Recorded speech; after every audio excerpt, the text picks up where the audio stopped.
Hello, people, and welcome to the Bundesliga review show with myself, Gav Mack, and Alex Osborn. How are you, dude? I'm very well, thank you very much, mate. How are you? Yeah, I'm all right.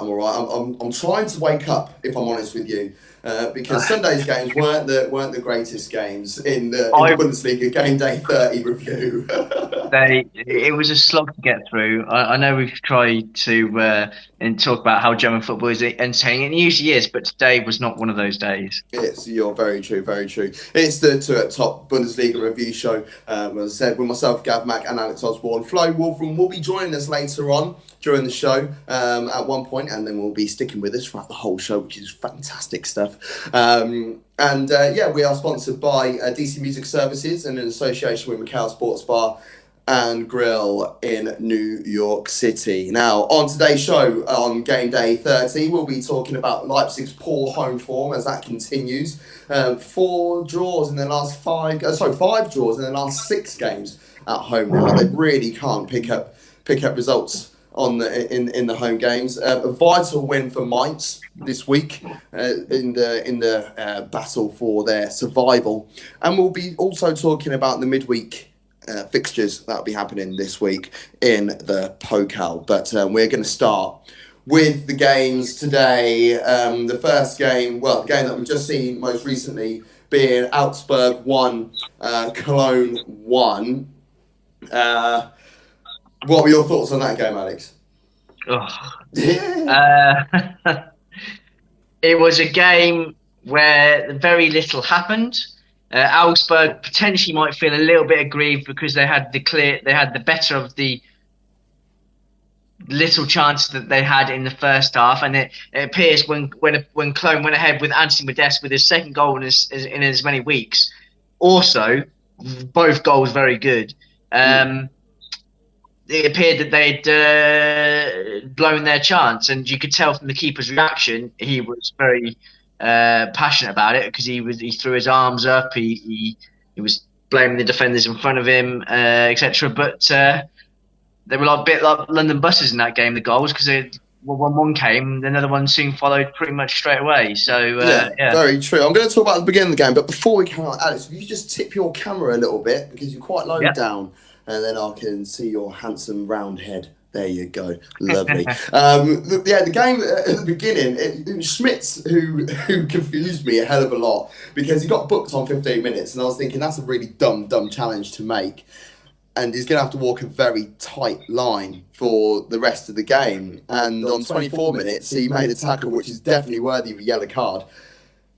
And he wasn't given one. And in fact, it was Mark Uth who got a yellow card for his protesting, which I was thinking, it's nothing to do with you, Mark Uth. So you need to just, get away with it. But in the end, the manager ended up hauling him off. And it's like they knew. It's like they knew what was going to happen. So yeah, off he comes on 27 minutes. But then there was a penalty a few moments later. Timo Horn taking your man out, and Niederlechner decided to take the penalty. He put a lot of power into it. Didn't really drill it into the corner, but he put a lot of power into it, and some absolute concrete wrists from Timo Horn to save that. I thought it was a really good save. What did you think? Good save. And they were talking about the stat at half time that Timo Horn had the most touches by any Cologne player in that first half. They mentioned that quite a few times, just to emphasise the point of how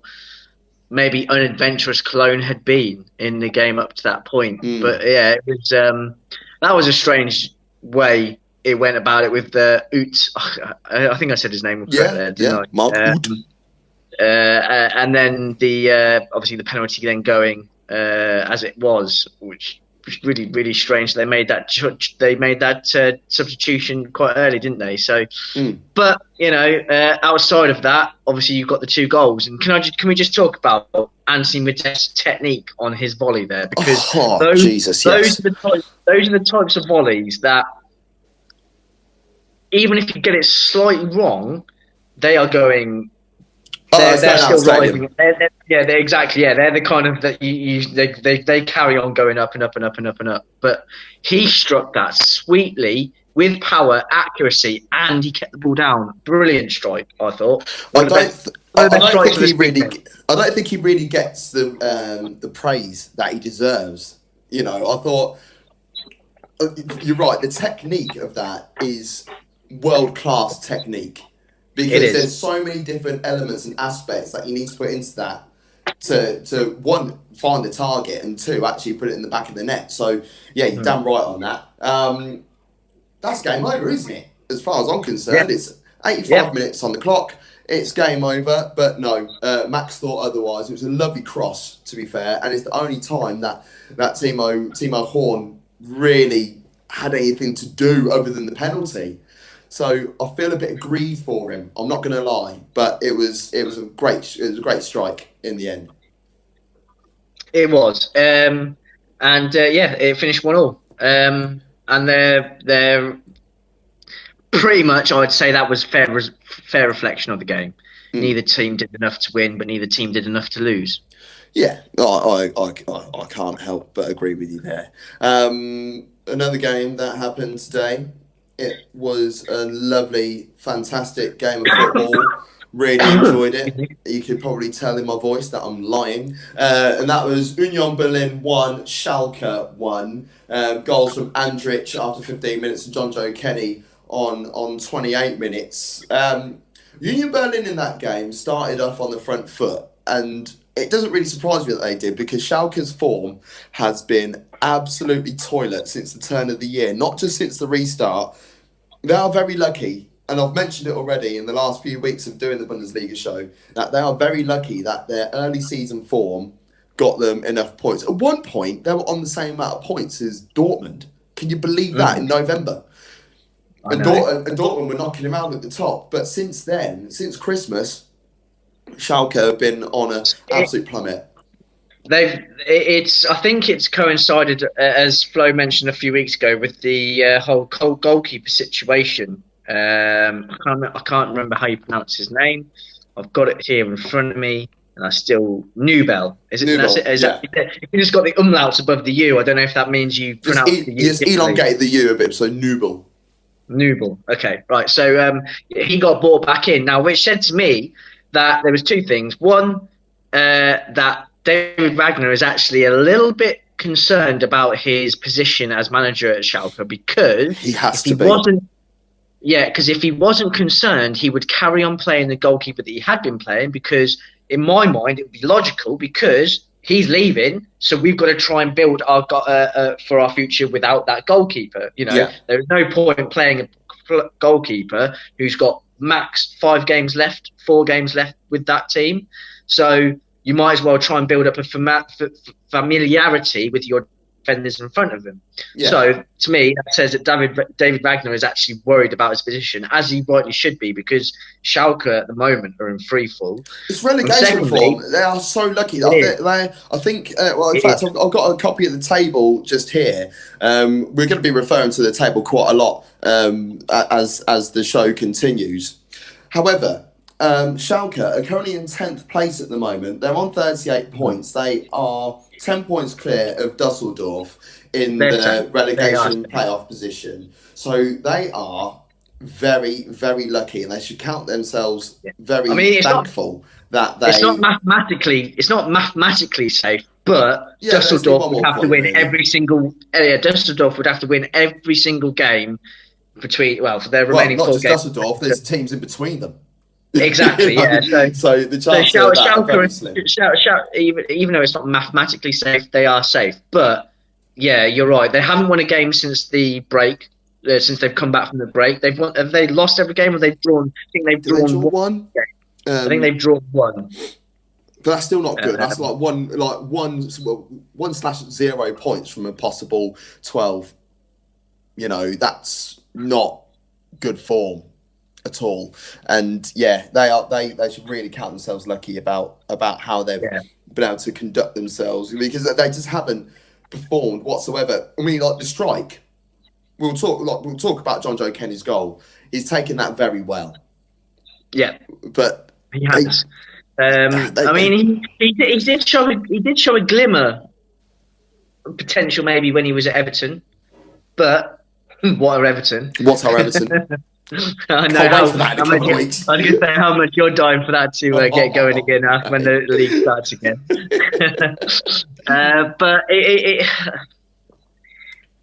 he's still quite a young player, but I would start to fear for him if he doesn't sort of come back to the Premier League or start progressing more in the next year or so, because players kind of develop all of their technique by the time it's like their early 20s. The only reason they get better is because of experience, and they know what to do in certain situations.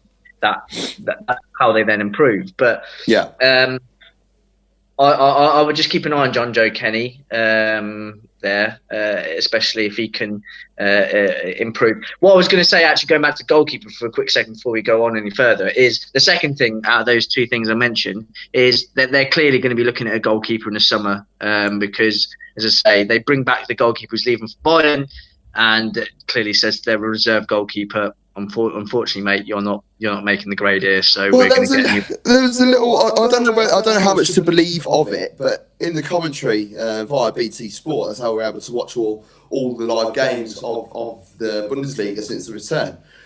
They were talking about Ulreich, the current number 2 at Bayern, because I can't imagine him hanging around. So it might be. Like a suitable move. To go there, because he's not a bad number 2, and he's definitely not going to be number 2 next season. He's more likely going to be number 3, or going to have to think about moving on. So if Ulreich then goes to Schalke really needs to look at a new manager. Schalke also, they've made mistakes. They've made big mistakes. They let Markut go. They let Bentaleb go. So they're pretty thin in areas. They only named 6 substitutes or 7 substitutes today as well. Yeah, I saw that. Their bench was less numbers on theirs than oh god, who they play? Union Berlin. Considering that you could use 5 substitutes as well, I don't think. Exactly. Yeah, it's not looking great for them. But that's where that ended. That ended one apiece. It wasn't the greatest game. And the other game that was played today was in Werder Bremen. I'm just going to get the graphic up for that. Bear me 2 seconds. There we go. Werder Bremen 0. Wolfsburg, and Flo has just joined, so it's perfect timing to invite Flo Wolfrum onto the show. Bear me 2 seconds, Flo, and I'll get you in shot. Where are you, bud? There you are. Welcome, Flo. Welcome to the show. How are you getting on? Great to see you guys. I'm fine. I hope you too. Welcome down. You've just come just towards the end of our Sunday review, and we're going to talk about Werder Bremen, which is perfect because we can actually lead into that about Bremen during the week as well. But first off, let's talk about today's game. It's not going to take very long. Werder Bremen 0, Wolfsburg 1. Weghorst scored with 8 minutes to go. It wasn't a very good game either. It wasn't.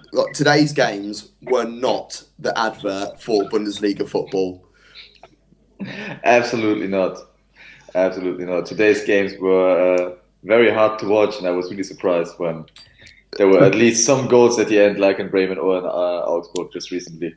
Yeah. You'll be thankful, Flo, that we've actually covered the Augsburg game and the Union Berlin game as well. Yeah, so, and let's not dwell on this game too much either, because it cost me £100. So okay, I'll tell you what. Let's move on from there and let's talk about Werder Bremen from during the week. I will actually say though, before you do go any further, I was surprised that they started Bitton Court on the bench for this game. Oh yeah, it's struggling. It's struggling with an injury, so they don't want to waste him towards the end of the season. So, and we'll talk about that in a couple of moments. So, Werder Bremen 0, Eintracht Frankfurt 3. That's the game from during the week. At half time, it was 0-0. We thought it was going to be one of those another drab games, but then Eintracht Frankfurt found something. My favourite player in the history of mankind, Andre Silva, scored on the hour mark.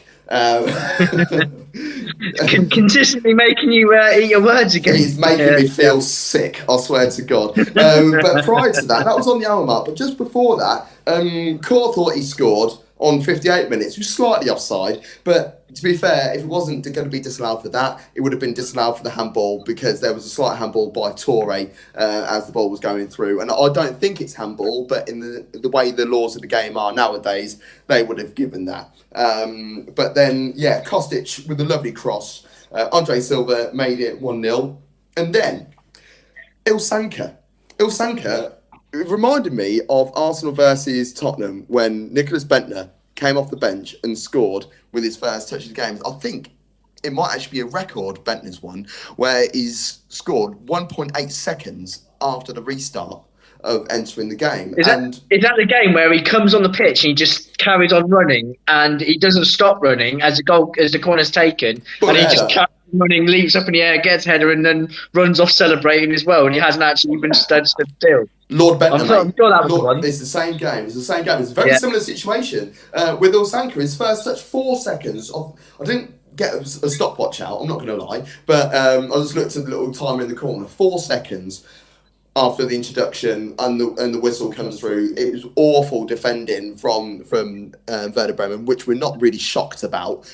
And yeah, there he was. The ball just bounced at his feet and he nods it in. And then the third goal, just on the stroke of full time, Jonathan Guzman's free kick finds Ilsanker again. So he's come off the bench, he's bagged 2. But I want to draw your attention, boys, to the remaining fixtures for Werder Bremen. So next Saturday, they've got Paderborn, who are bottom.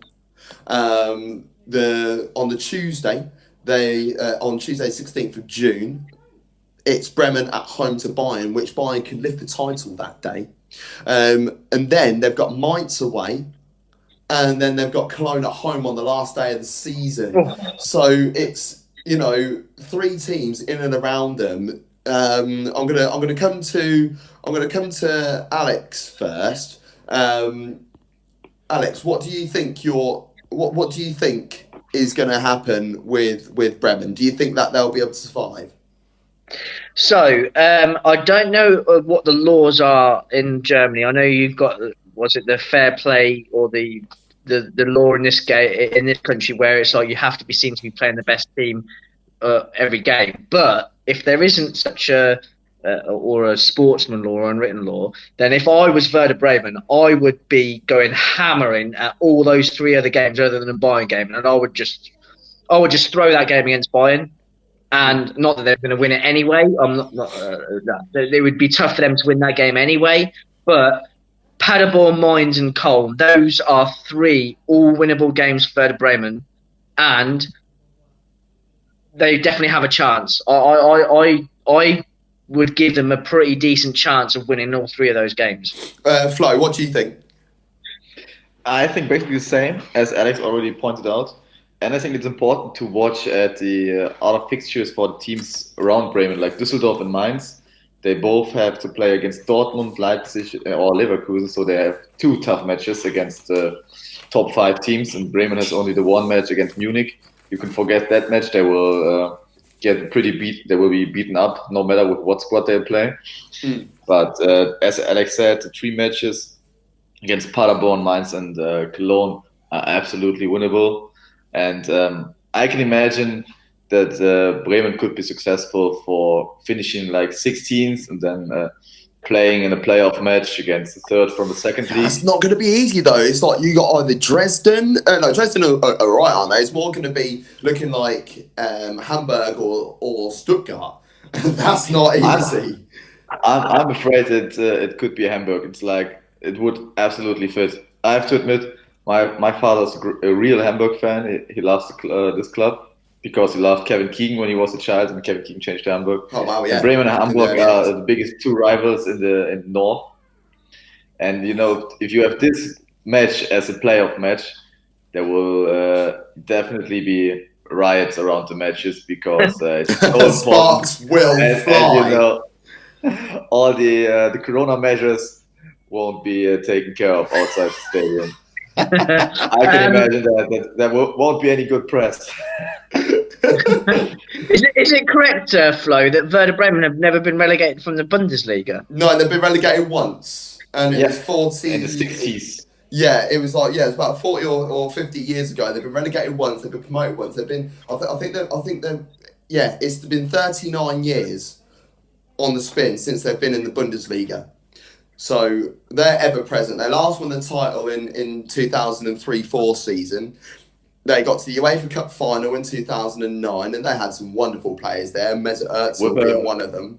Remarkable semi-final. Maybe we were just talking about Hamburg, because in this year they had 4 matches against Hamburg, and those matches were Cup semi-final, UEFA Cup semi-final, and in the league battle for champion, second against third, something like that. And they ruined everything for Hamburg. And the UEFA Cup semi-final, because a ball of paper was thrown on the pitch by a Hamburg fan from a choreo before the match. A defender slipped on that ball. Bremen got a corner and took the corner for the deciding 3-1 goal and won in Hamburg and qualified for the final. So this was a huge story. Wow. There you go. It's all coming down in Deutschland. One team that will have an effect on what happens to Bremen is Mainz. And Mainz upset a lot of people on the betting slips yesterday. With a 2-0 win away to Eintracht Frankfurt. Nobody expected that. Niakate with the goal just before half-time, and Koundé Malong just towards the end of the game with 13 minutes to go. How important, Flo, is that win for Mainz in their battle for survival? This win was massively important, because they now have a little bit air to catch, air to breathe in the battle for relegation. It was they have 6 points to Bremen now, 3 points to Düsseldorf, because Düsseldorf is simply too silly to win their matches in the last couple of months, and this is a very good position for them to maintain. I believe that they are able to keep being in the Bundesliga. Yeah, Alex, you know, well, the first goal was the Niakate header. The second goal just showed Koundé Malong with the strength again, like he showed against Cologne. I really like Koundé, and I think someone like him could play for a decent side in like a top 10 Premier League side. I mean, like, I imagine your knowledge on him isn't going to be as extensive, but since the restart in particular, what have your thoughts of Koundé, Alex? I would describe him as somebody who's a very direct runner. So he's not, and he's always. I've found that he's always looking to progress the play. Now, there's one thing that annoys me most about football players, especially midfielders, is when they find themselves in a little bit of space, a pocket of space, and the first thing that they always do is that they will look backwards and they'll play the ball backwards or they'll play the ball sideways. Jorginho syndrome. It frustrates me greatly, because in those situations, players should always be looking to progress the play, looking to go forwards. And to me, Koundé seems to be one of those players that does actually look to do that, whether it's through him carrying the ball through midfield or with his passing. And he's still young enough.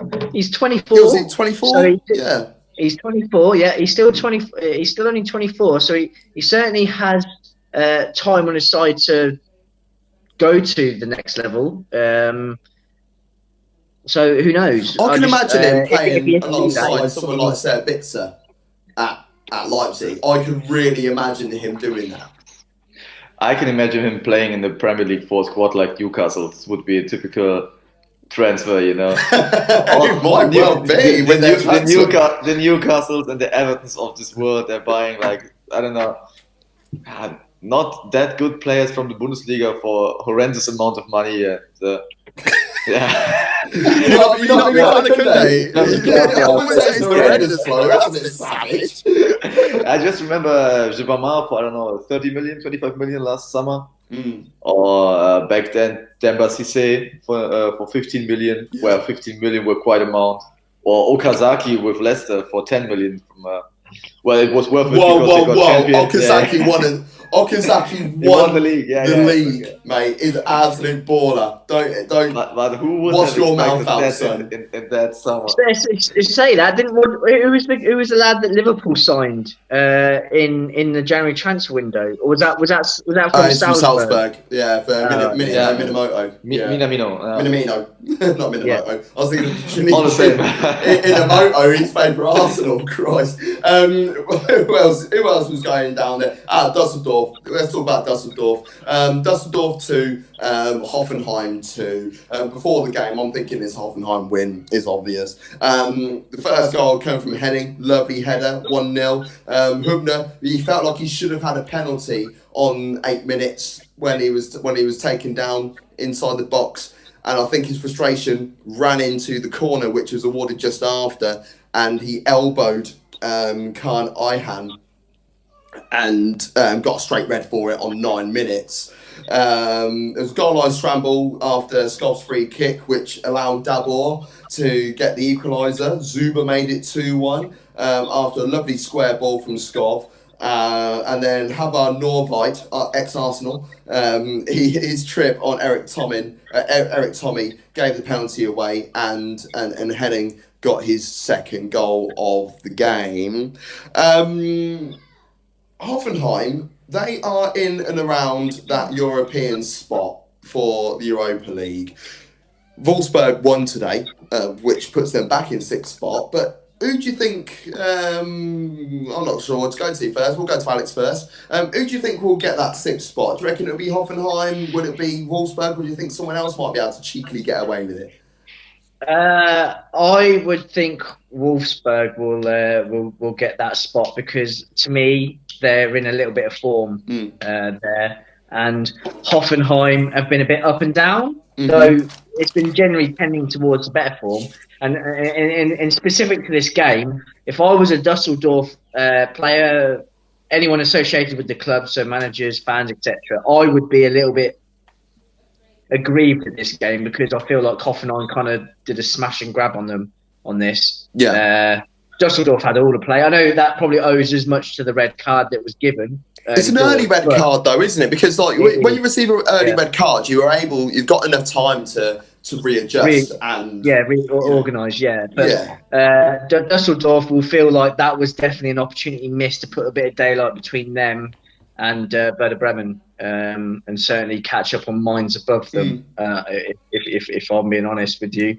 But you know, that's what happens when you're down. They're down there for a reason. You know, they're not good enough to beat teams, or certainly score enough goals to win games. And Hoffenheim took advantage of that. Dusseldorf are really scrapping around down there. Flo, what do you think about Dusseldorf's chances of survival and Hoffenheim's chances of getting into Europe? Because also we're going to talk about some Pokal football later on today, and if Bayern Munich or Bayer Leverkusen go on and win the Pokal, 7th place will then be given to Europa League spot. But let's providing that it doesn't, and Saarbrücken come out of nowhere and win it. What are your chances? What you're thinking of the chances of who's going to finish 6th spot, and what are your thoughts on Dusseldorf surviving, Flo? Well, of course, first of all, Saarbrücken can't win the semi-final because it's against my club. We'll talk about that in a bit. I'm with Alex that I guess Wolfsburg will finish 6th. They have a strong squad, and they seem to have a little bit stabilized at the moment. So I believe they will finish before Hoffenheim, because they were just like, I don't know, they're always surprising every match. You can't bet on them.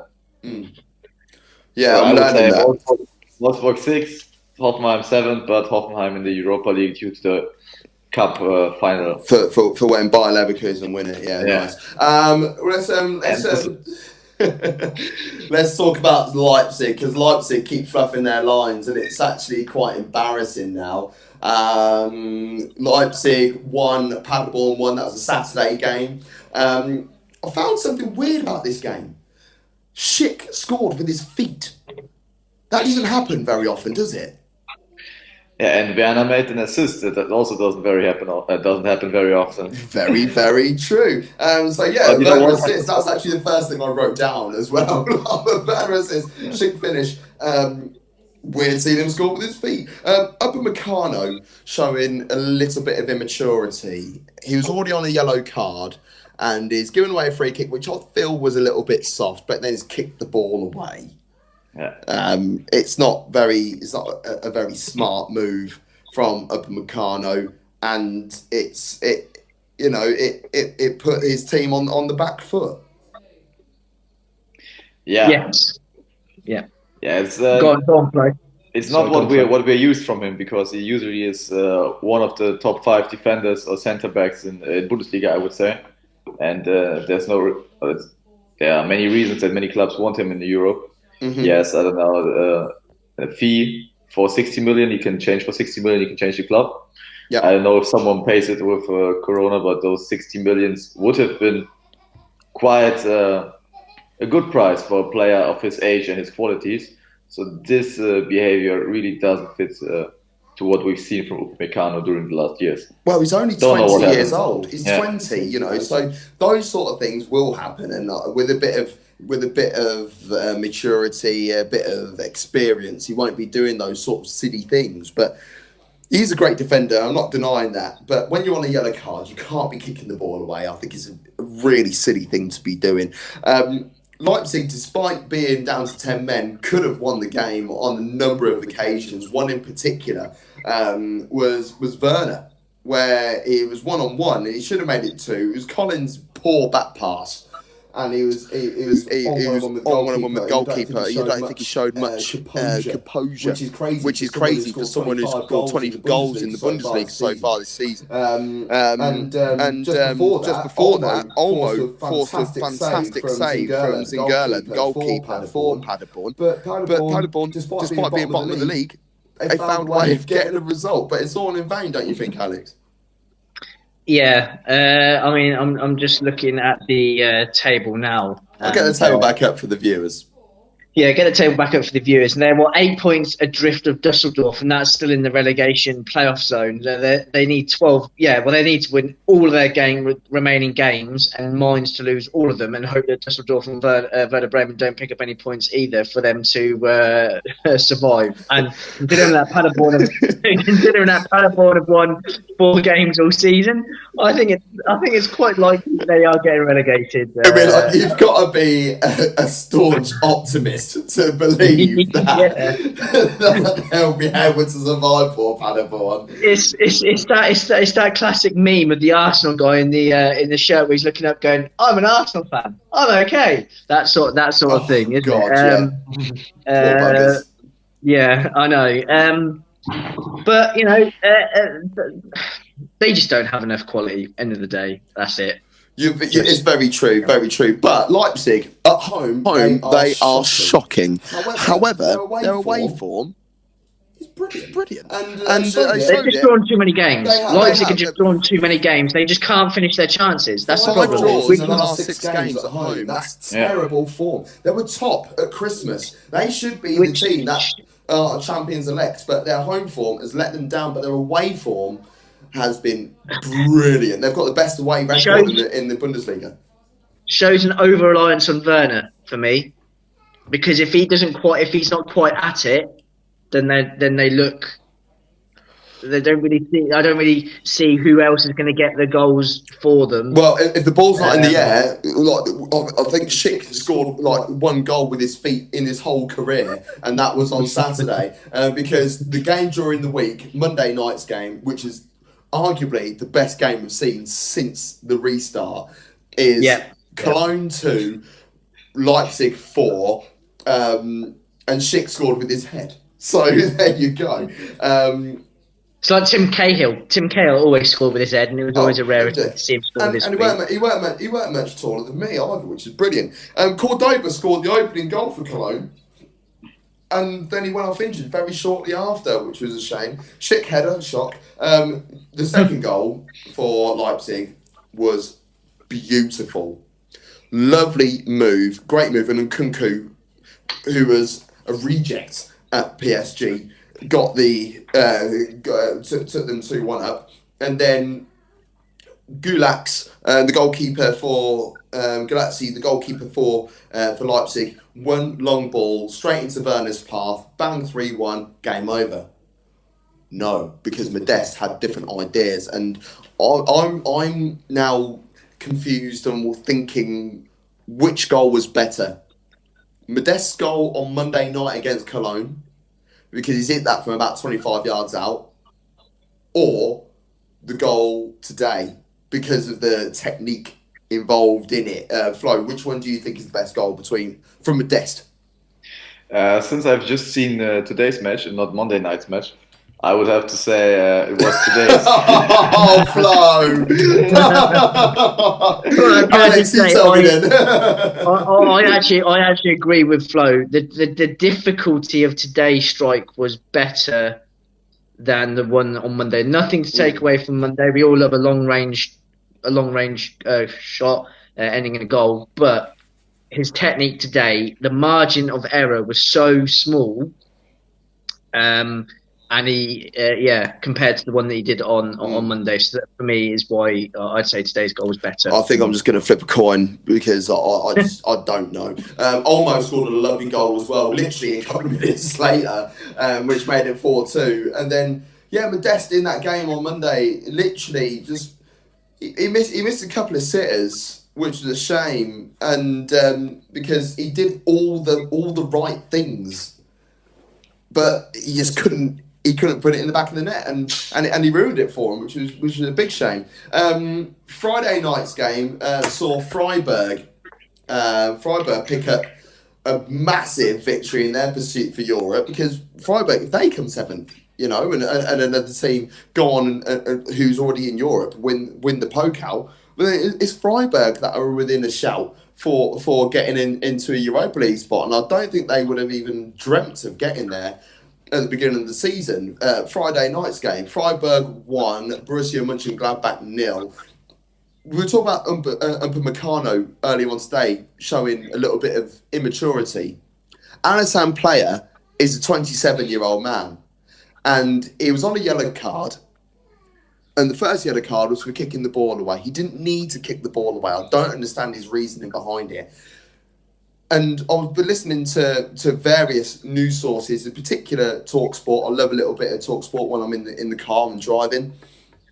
And I heard Stuart Pearce say that Alassane Player's red card was harsh because of his second challenge. Now, the second challenge, Alassane Player, he hasn't denied an obvious goal scoring opportunity by any way, shape or form, but he's denied a clear opportunity for Freiburg to go on the break. And he'd already had 2 or 3 fouls in between there, so it's a tighten that process. So that's why he's got the red card for me. What have you guys seen enough of that game? Did you think that the red card was harsh in your opinions? I saw the whole game, and the red card is, from my point of view, absolutely correct. As you already said, there were a couple of fouls, and this foul was an absolutely yellow card foul. So if you are booked before and you act like this, it's your own mistake. And as you said, he's 27-year-old. The only thing I was wondering about is that he's so good with Thuram on the pitch that they didn't leave together. I know. How lost did Marcus Thuram look? You know the gif of is it Nicolas Cage, or like there's a gif when like he's standing around, he's looking around for someone. He can't that's John Travolta. John Travolta, bloody Nicolas Cage. How many films do you watch, Gav? 0. He's literally standing around going, where's going on? And that's exactly what Marcus Thuram did from that moment. From 67 minutes onwards, he didn't even touch the ball, did he?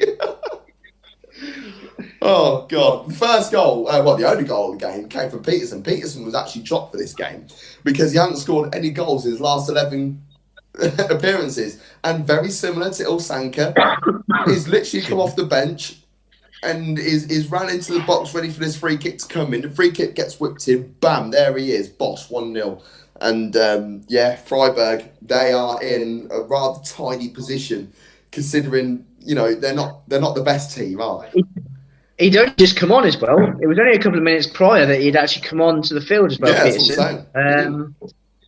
But yeah, sorry, I didn't catch your second bit you said there, mate. Oh, my bad. Yeah, so yeah, literally just come on, very similar to the Ilsanki situation.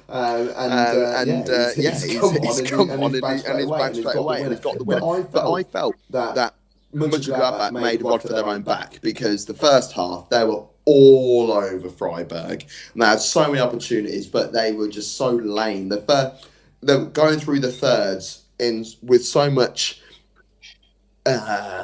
arrogance in a way. They looked so comfortable. You know, the way that Mönchengladbach can play football all season. It's been very, you know, they've been keeping hold of the ball. They've been making little passes, making moves and things like that. I would say that them and Leverkusen are the best footballing sides in the Bundesliga this season. But they just couldn't get into that final third and do something of real merit. And that's where it all went wrong. Flo, you watched the game, and Mönchengladbach, they screwed it up for themselves, don't you think? Yeah, absolutely. The first half was just a question of time when the goal could have fallen or could have been fallen, but it didn't. And the second half reminded me a little of the match a week before in Freiburg, Friday night, Leverkusen against Freiburg, because both teams were really struggling and suffering. Gladbach in the second half, creating chances and being creative. But Freiburg, in this case, just used their one chance they had, or the big chance they had, and out of a sudden there's a 1-0 win for Freiburg, who would have been expected by most of the fans and experts in the Bundesliga. Yeah, I like Mönchengladbach. I think they've, as I said, Mönchengladbach and Leverkusen, in my opinion, play the best football in the Bundesliga. There's just the way they dominate possession, the way that they have just so much swagger and that level of arrogance when they have got the ball. But if you don't put it away, you're not going to win games. And Freiburg, the only way they would have scored would have been from a set piece, and that's exactly where it came from. And yeah, that's them. Saturday game, Dortmund 1, Hertha Berlin 0. This is the evening game. The only goal coming from Emre Can after a lovely knockdown from Julian Brandt, and it was the first time finish from Emre Can. Alex, we were talking about that game quite a lot together, and we mentioned it a couple of weeks ago about how toothless Dortmund look without Haaland. Why are they? I don't understand why they are focusing and putting all their pressure around one player when they've only had him since January. I don't know either. I personally, I'm not a big fan of the coach. I feel he's a little bit negative, and for the players that Dortmund have at their disposal, I feel like they should certainly be a bit more adventurous, rather than, I feel like the manager Lucien Favre, if I've said that correctly, is a little bit cautious for me. And when Dortmund step on the pitch, there's 18 teams in the league, so they'll face 17 opponents. 15 of those opponents, they'll be better than them. They've got the better players. So play like it. Yeah. Don't try and be too cute, be too clever, because you'll get it as it was here. When you've got a striker like Haaland's ability, and then you put him in the team kind of, it's the Harry Kane syndrome that they have with Spurs, right? Except for there was that one brief moment where Spurs were better without Harry Kane for that moment. Yeah, last season, yeah. Last season. But prior to that, Spurs were an infinitely worse side without Harry Kane in the team. Yeah. And it's because the way that the managers set them up was to gear it all around that player. And fair enough, you want to build around your best players, but they've got an absolute baller. Okay, he's not a striker, but Jadon Sancho is on a different level to anybody on that field yesterday for me. And Dortmund don't score that goal without Jadon Sancho doing what he earlier in the move. He had 2 players on him, and without even touching the ball, it was a couple of shoulder feints, and he bought himself 2 yards of space, and he was the one who then clipped the ball into Julian Brandt for the knockdown. And he just keeps finding it as little pockets of space, and he doesn't really stick to the wing. He doesn't stick to the right. He doesn't stick to the left. He's kind of floating across. He's very floats across all 3 positions behind the striker, and he shouldn't be forgotten alongside Haaland there. But I don't like Favre. He's a bit too negative for me. He reminds me a little bit of Unai Emery, and you know my feelings on Unai Emery. Very true. Flo, what do you think of that game and Dortmund? Yeah, it was quite a close game because we have one of the best teams after Corona breakdown playing against each other. Yes. And that Dortmund doesn't score that many goals, it definitely is connected to Haaland. But as Alex pointed out, Favre is kind of a little. He's not a manager you can win championship with. I got the impression. Yeah. I completely agree. There's no need for Dortmund to be playing 3 centre halves. There is no need for that at all. Yeah, they could have easily played 4 at the back and still allowed their Hakimi and Guerrero to bomb forwards. There's no reason. I don't understand. Exactly. Because when you play 3 centre halves, it means somewhere else in the pitch you don't have a more forward-thinking player. When you take out one of those centre halves, you go 4 at the back. You can then get in a player who can be a bit more progressive, and I just don't like it. I don't like it. It's not the Antonio Conte 3 at the back. Where David Luiz, when you had him, even though you had him as one of the centre halves, he's progressive. Your ball carrier. He was a progressive. He's almost your defensive midfielder. He was a Matthias Sammer. He was. Yeah, that's it. It's Matthias Sammer, Franz Beckenbauer, what the Italians like to call the libero. Right? That's the one. The Italian sweeper.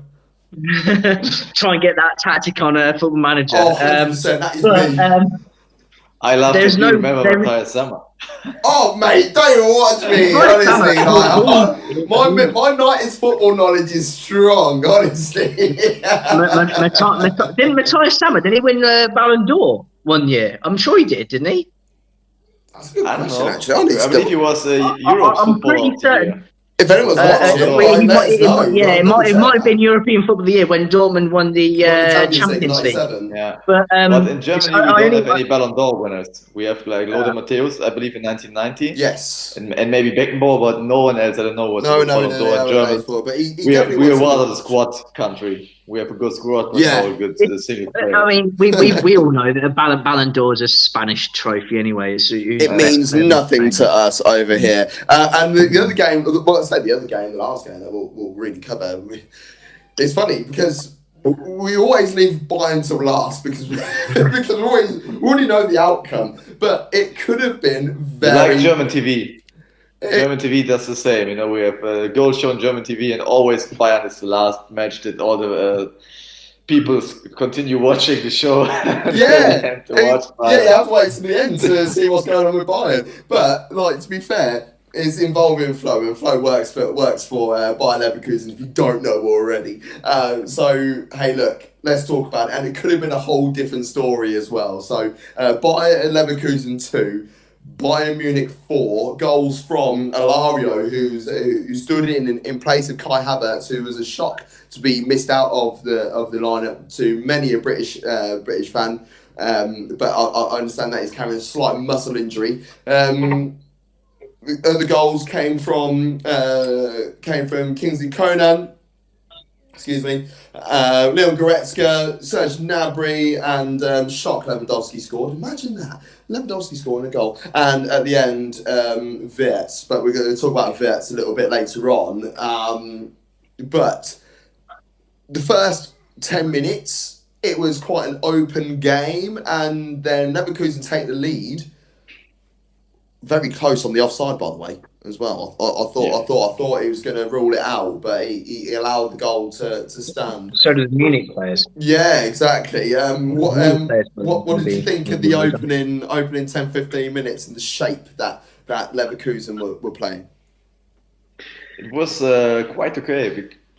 They seem to have found a good balance before the match, and of course Bayern Munich was dangerous, but we had, like, with our counter attacks and with our wings, we had some good positions on the pitch, and I was quite surprised that we scored such an early goal, but it was 10th minute or something like that. So the match seemed to develop in a good direction for Leverkusen, but with the 1-1, it absolutely changed, and I don't know what happened in the heads of the players then, but they throw away the match in the last 5 minutes before halftime when you concede those 2 really silly goals from Goretzka and later on from Gnabry, who should have scored a goal just a minute before. Should have scored, definitely. Goretzka's goal, I'm quite disappointed in the goalkeeper because I didn't think the shot really had much power behind it. It was a good run, don't get me wrong.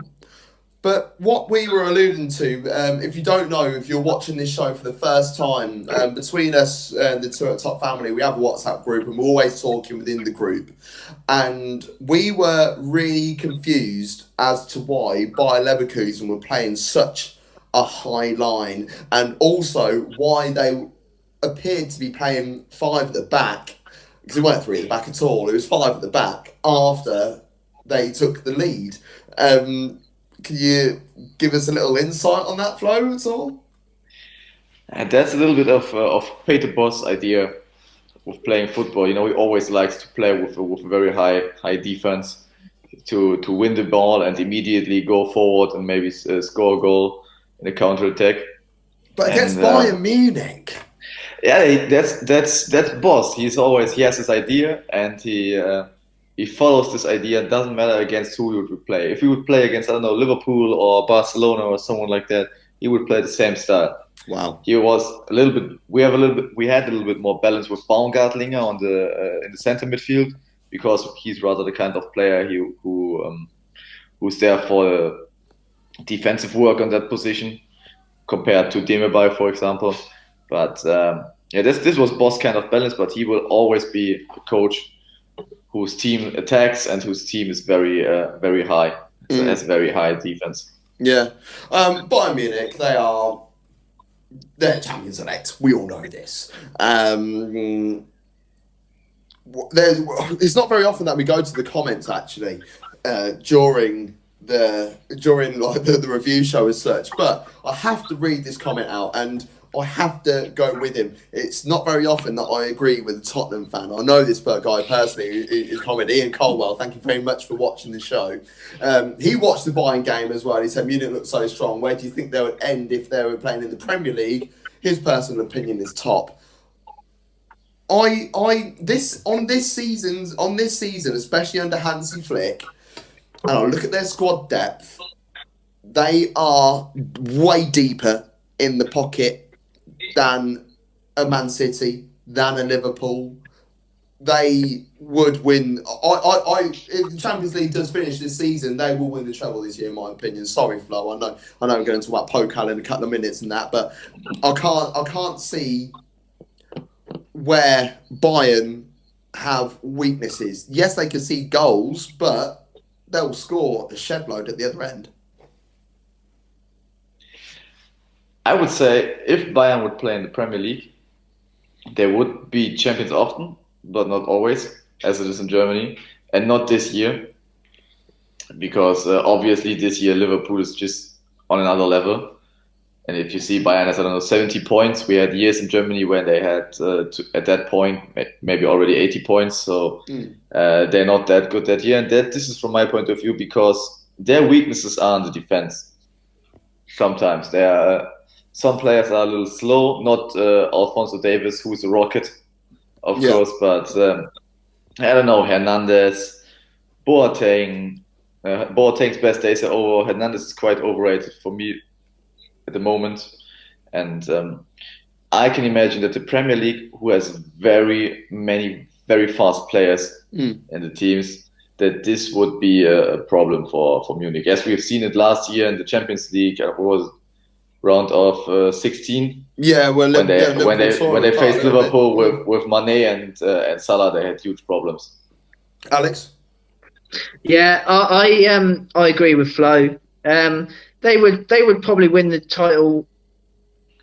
They would win it. I'd put them on the level with Chelsea in terms of that's how often they would win the title. I'd say they would be constant. They would be constant challengers, definitely. But the extra game. You've got to remember there'll be 4 extra games that they'd have to play. There'd be no winter break, and I think the level of competition is a little bit higher in the Premier League than it is in the Bundesliga. Yeah. And it's just taken a freak season from Liverpool, obviously, that they've gone so far ahead of everybody else. But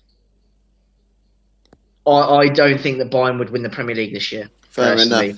I just think that they would get beaten more often than they would do than they think, I think. Fair enough. There is one moment which is history that being made, and that's Wirtz.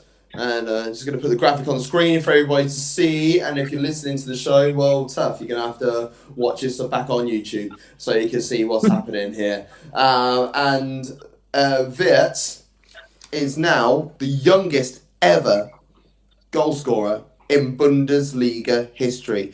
At 17 years old, 1 month and 3 days. He's taken over Nuri Sahin's record, who was the record holder since the 25th or the 26th of November 2005, when he scored after, well, he was only 17 years old, 2 months and 21 days. So I'll look at the future of Leverkusen, and not just Leverkusen actually. I'll look at the future of Bundesliga footballers. There's a lot of very, very good young talent coming through. Do you reckon you'll be able to keep hold of Wirtz and, like Havertz? Like, he ain't exactly old, is he? Havertz 20 years old and exactly. Wirtz 17 years old. But it's very important for German football that there's now again a young generation who's up to come, because we had like the 2014 World Champion generation with Schweinsteiger, Podolski, Klose, I don't know, Müller, who were all growing old and left a hole, and this hole couldn't be filled properly compared to the players before. And now maybe in a couple of years, 5 or 6 years, Germany will have a squad again, which is really a runner-up for world champion with all those young players. I don't know. Definitely. Alex just popped away and he's coming back. Where is he? There he is. Welcome back to the show. I just had a slight internet problems. You guys were being... Don't worry about it. We're going to talk some Pokal now. So if you only want to watch the Bundesliga review show... I just, before you did jump into that, I just wanted to ask a question for Flo, actually, before we jump any further. Where do you think Leverkusen are going to finish? Because I'm looking at the table again right now, and you and Mönchengladbach have exactly the same record, okay? Except they've got a better goal difference, and I believe they beat you on head-to-head as well. So both of you are on 56 points, and you're vying for that last Champions League spot. Do you think that Leverkusen will get that last Champions League spot, or do you think Mönchengladbach will pip you to that?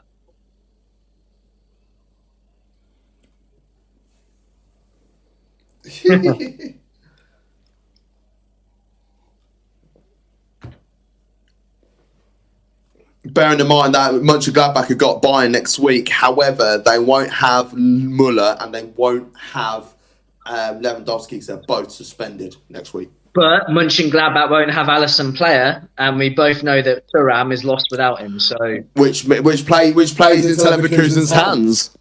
Yes. So Flo, you're optimistic that Leverkusen can get it over the line and get that last Champions League spot.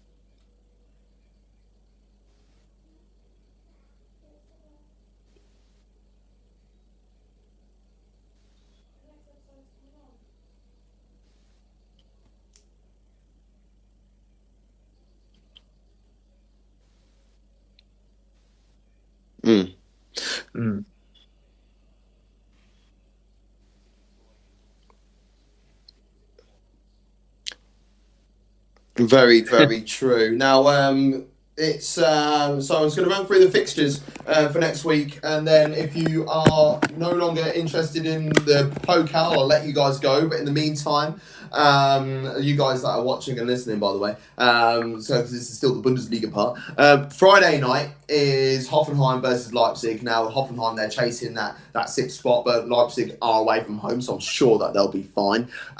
Saturday's games, the 2:30 games are Wolfsburg versus Freiburg, Düsseldorf versus Dortmund, Hertha Berlin versus Eintracht Frankfurt, and FC KÖLN versus Union Berlin. And then Paderborn versus Bremen, which is a giant game. I'm actually going to pay more attention to that game than anywhere else. Yeah. And then Saturday night's game, well, say night game, it's the evening game, is Bayern Munich versus Borussia Mönchengladbach, which we just spoken about a couple of moments ago. And then there's two games on Sunday next week, which is Mainz versus Augsburg, and then Schalke versus Leverkusen. And if Schalke win that game, oh my God, I am going to rip the living life out of you, Flo, and I don't think I'll be able to keep myself serious throughout the show next week.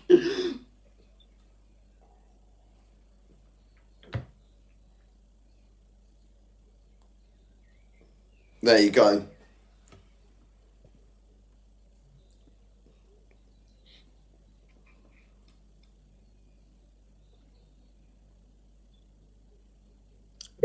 Yeah. Well, I would expect it to. Now, it's a quick question for both of you, actually. So we just obviously spoke about the battle between Gladbach and Leverkusen for that last Champions League spot. Do you think in this instance it's better to play second or play first? Because I don't think it makes any difference. This is what wound me up. This is what wound me up last year. Liverpool were going on about, we would have won the title last year if we were able to play in this position. No, you've got to play your game. You know when your game is. Why are you focused on what the other people are doing? Go out there and do the job in hand. You're just making excuses, personally. Flo?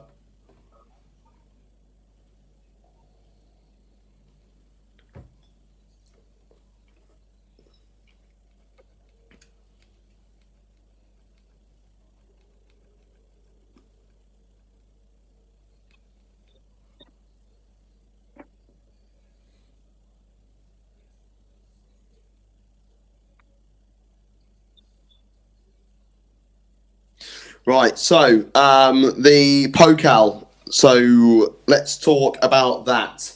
A couple of fixtures that are happening this week. FC Saarbrücken versus Bayer Leverkusen. That is on Tuesday night at 7:45, the kickoff of that game. And then on Wednesday night in the Pokal semi-final as well is Bayern Munich versus Eintracht Frankfurt.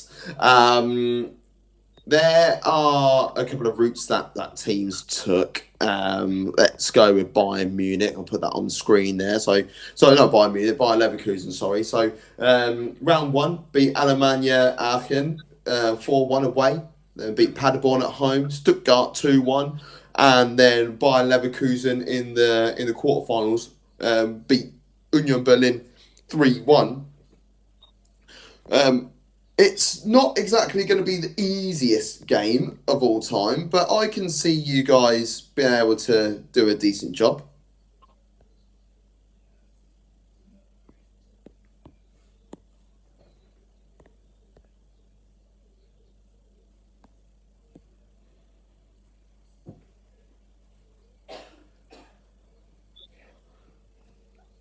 In the world, you'll just be human in the world, because they're what are they? The Südwest Regional League. They're in the fourth tier of German football. I'm just going to run through their route very quickly, and then we'll go deep into that game. So there you go. Let's move that out of the way. There you go. Saarbrücken, they beat Jan Regensburg in the first round back in August 3-2. They beat FC Cologne as well. Yes, they did. Yeah, they love it, exactly. So it's going to be third time lucky for them. So and they beat Karlsruhe, who were a big side. I remember Thomas Hessler used to play for Karlsruhe back in the day, and they beat them 5-3 on penalties in February, and then they beat Fortuna Düsseldorf in March. It was 1-1 in the game, but they actually won 8-7 on penalties. Went to to sudden death in that as well. So Saarbrücken, the unknown, they are in and around it. They could get a result. It could be naughty. My question is, have they been playing football in the 4th tier of German football, or did they end the season early with that one?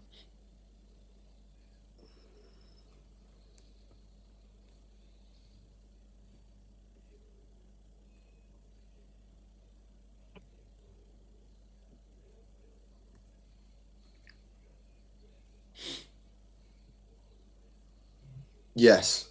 Yeah, this is all going to be brand new for them.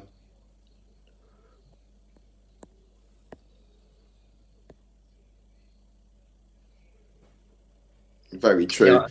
Bayern Munich, they have got Eintracht Frankfurt on Wednesday night, and let's have a look at their route quickly. Bayern Munich, they started it off in August, a 3-1 away win against Energie Cottbus. They beat Bochum as well, 2-1, who Eric Wijnaldum used to play for way back in the day, Bochum. Bayern Munich, they won 4-3 at home to Hoffenheim, and then in March, it was a 1-0 away win against Schalke. Schalke. And then you've got Frankfurt's run. There you go. There, it's on the screen for everybody. Frankfurt away to Waldorf Mannheim, 5-3. So very interesting game there back in August. The second round saw them win 2-1 against St. Pauli, the rockstar team, I like to call them. And then they beat Leipzig 3-1 at home in February. And Leipzig are runners-up of the competition from last season. They lost 3-0 in the final last year against Bayern Munich. And then Werder Bremen, the only hope that they had of mixing things up a little bit in their shocking season, they couldn't get a victory against Frankfurt. And yeah, that is the final lineup. So the semi-final lineup. So my prediction, I'm going with Bayer Leverkusen and Bayern Munich. It sounds really basic, but I can't see Bayern losing to Frankfurt again in a pokal.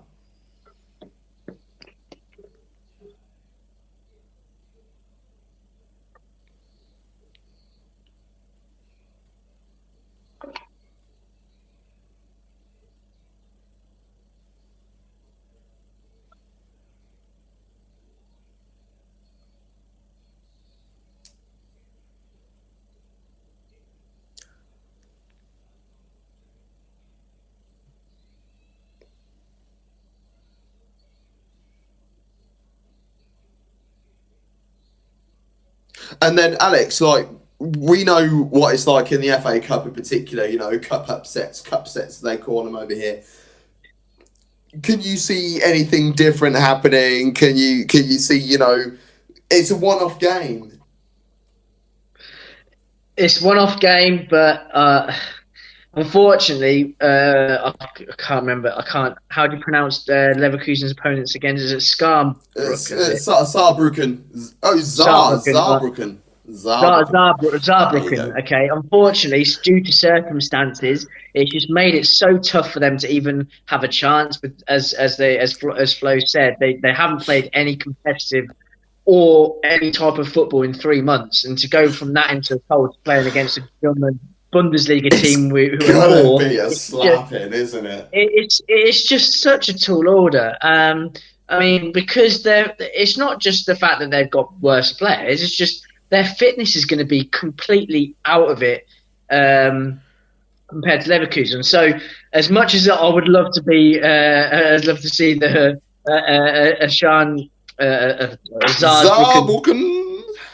Saarbrücken Eintracht Frankfurt pokal final, and the odds you'd get on that. Oh my god!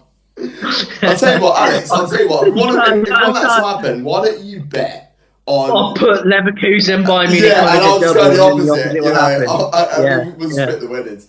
We'll put it in the two up top fund. There's a GoFundMe link underneath. I'm joking, by the way. Right, so you've been watching two up top the Game Day 30 review, the Bundesliga review. Myself, Gav Mack, Alex Osborn, and Florian Wolfrum. You'll be able to catch up on all our stuff. And tomorrow night, we have got a show and a half. It's a documentary / interview with myself and the legend that is John Sitton, ex-Leyton Orient manager, ex-Chelsea player, ex-Millwall. Bring your dinner because you'll need it. And I'll just need to let you know that parental advisory must be advised on tomorrow's show as well. And then on Thursday, we have got our top fives. As you know, always myself, Gav Mack, with Alex Osborn, and we'll be with Stephen Buck on Thursday night. But gents, thank you very much for the show tonight.